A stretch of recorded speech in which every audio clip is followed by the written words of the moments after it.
गलत है।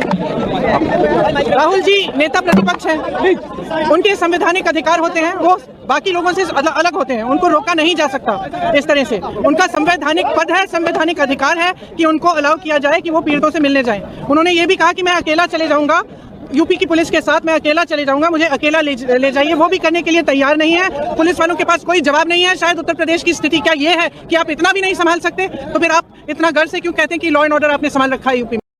कर रहे हैं, पुलिस मना कर रही है, अलाउ नहीं कर रही है। एज एलओपी मेरा अधिकार बनता है कि मैं जा सकता हूं, मगर तब भी वो मुझे रोक रहे हैं। मैंने कहा है कि मैं अकेला जाने को तैयार हूं, पुलिस के साथ जाने को तैयार हूं, मगर उन्होंने वो भी बात एक्सेप्ट नहीं की और अब कह रहे हैं कि कुछ दिनों में अगर हम वापस आएंगे तो फिर वो हमें जाने देंगे। एक्चुअली जो एलओपी के अधिकार है उसके खिलाफ है, मुझे अलाउ करना चाहिए, ये कॉन्स्टिट्यूशन के खिलाफ है।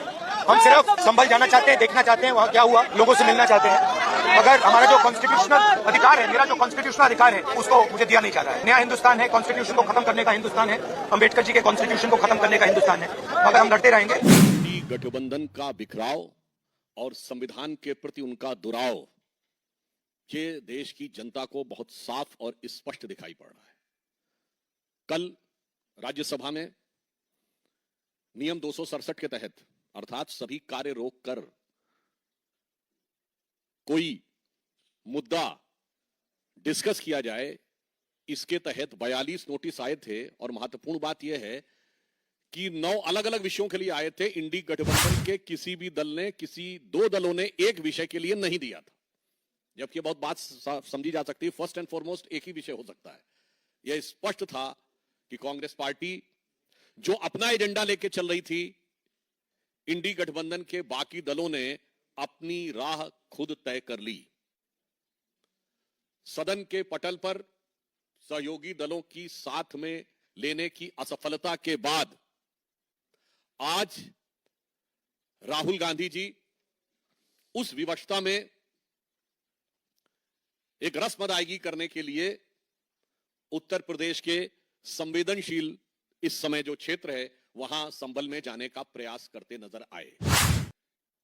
यहां मैं कहना चाहूंगा कि समाजवादी पार्टी के वरिष्ठ नेता प्रोफेसर राम गोपाल यादव जी ने यह कहा है कि कांग्रेस औपचारिकता निभा रही है। मैं उनके बयान में को थोड़ा अलग रूप में कहना चाहूंगा कि कांग्रेस औपचारिकता नहीं, विवशता निभा रही है। और इससे बहुत स्पष्ट है, और विवशता इसलिए है कि इस मुद्दे पर न कांग्रेस के किसी नेता ने कभी कुछ बोला, न लिखा, न कुछ किया, और आज अचानक ऐसा प्रतीत होता है कि सिर्फ मीडिया आकर्षण पाने के लिए उन्होंने इंडी गठबंधन को साथ न रख पाने की छटपटाहट में यह कार्य किया है।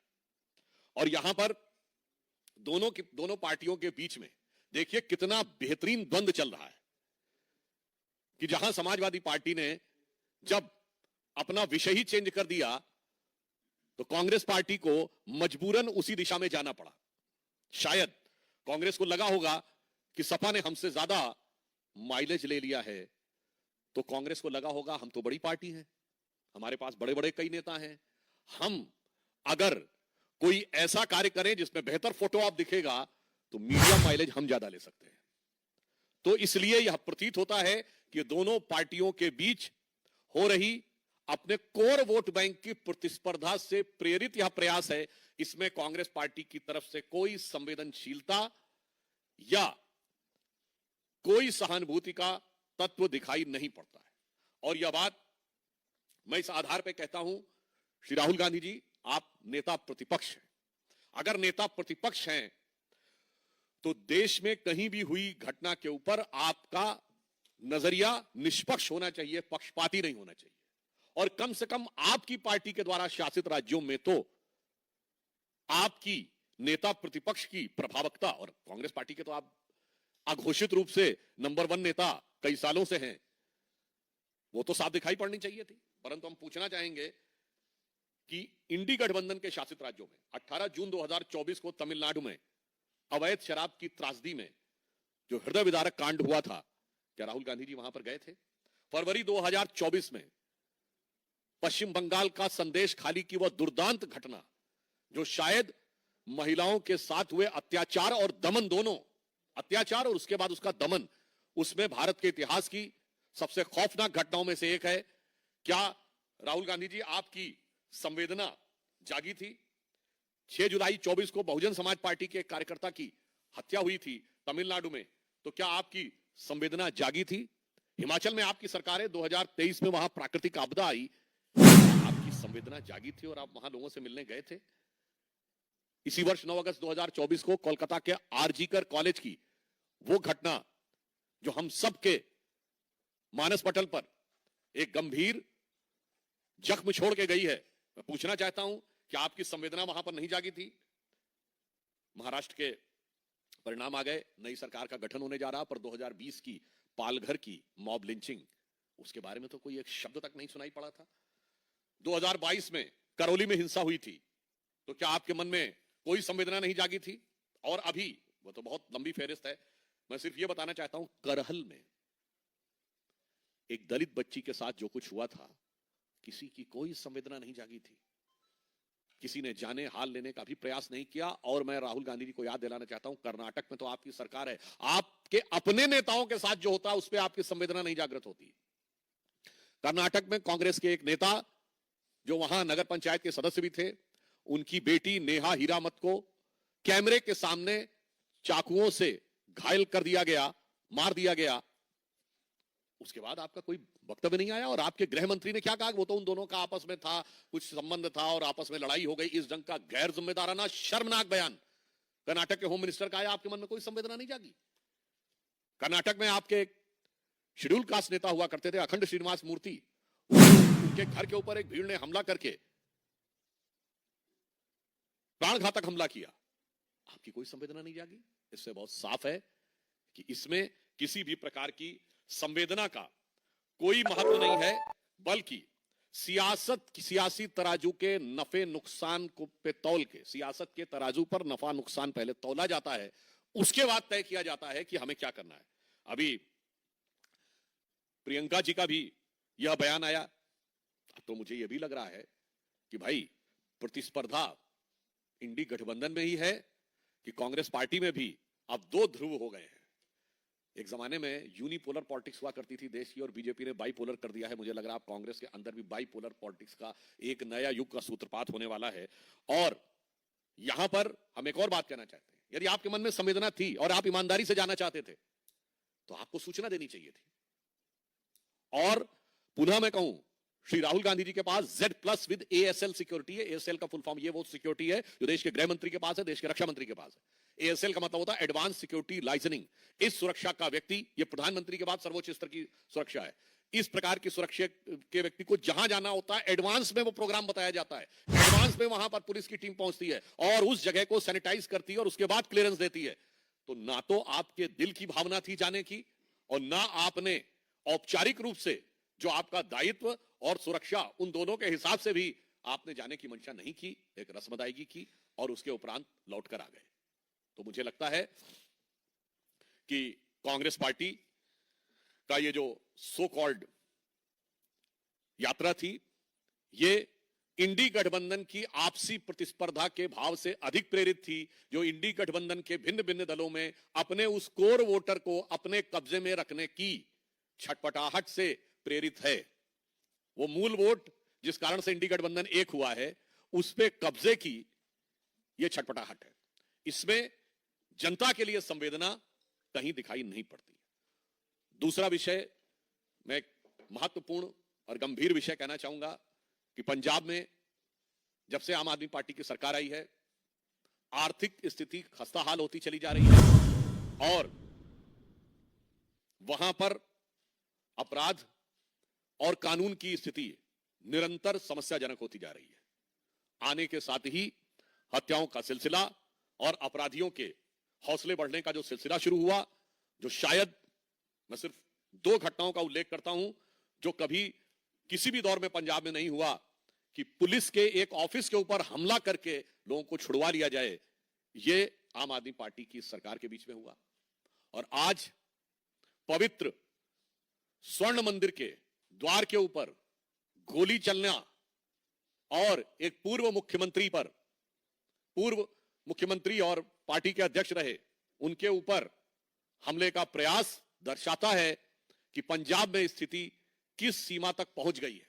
और इसका मुख्य कारण यह है कि आम आदमी पार्टी में एक अंदरूनी खींचतान चल रही है।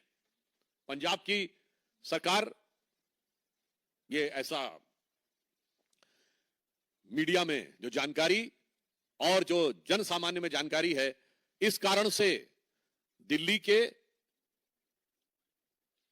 एक प्रकार से अभी भी जो एक्चुअल मुख्यमंत्री कहे जाते हैं, नॉन ऑफिशियल, क्योंकि राहुल गांधी जी ने कहा था वो नॉन ऑफिशियल एमपी हैं और यहां नॉन ऑफिशियल सीएम है, और जो ऑफिशियल सीएम है अब पता नहीं उनके बीच में क्या है, मुझे लग रहा है इसलिए उनका ध्यान वहां शासन प्रशासन पे नहीं है बल्कि आपसी खींचातानी में है, और इस कारण से पंजाब की जनता को इस दुख और कष्ट का सामना करना पड़ रहा है। और इस दरमियान पंजाब में आर्थिक स्थिति क्या हो रही है, मैं आप लोगों को यह बताना चाहूंगा कि पंजाब में 2021-22 में 23,000 कुछ करोड़ रुपए का इन्वेस्टमेंट आया था, जो पिछले साल 3,400 कुछ करोड़ रुपए का जो बिजनेस का इन्वेस्टमेंट आया है।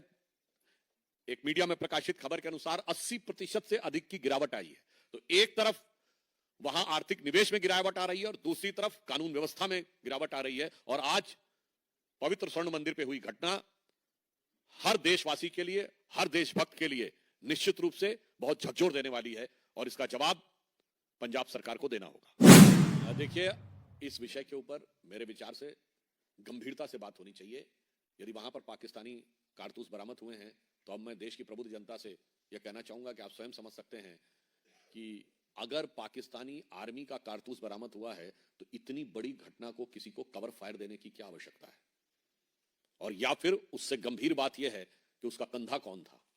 आज इस बात को जांच करने की आवश्यकता, परंतु श्री अखिलेश यादव जी के मुंह से मुझे इसमें कोई आश्चर्य नहीं लग रहा है, क्योंकि ये वही पार्टी है, समाजवादी पार्टी, ये वही मुख्यमंत्री हैं जिन्होंने लखनऊ, फैजाबाद और वाराणसी की अदालत में हुए धमाकों के आतंकवाद के आरोपियों से केस विड्रॉ करने का फैसला कर लिया था।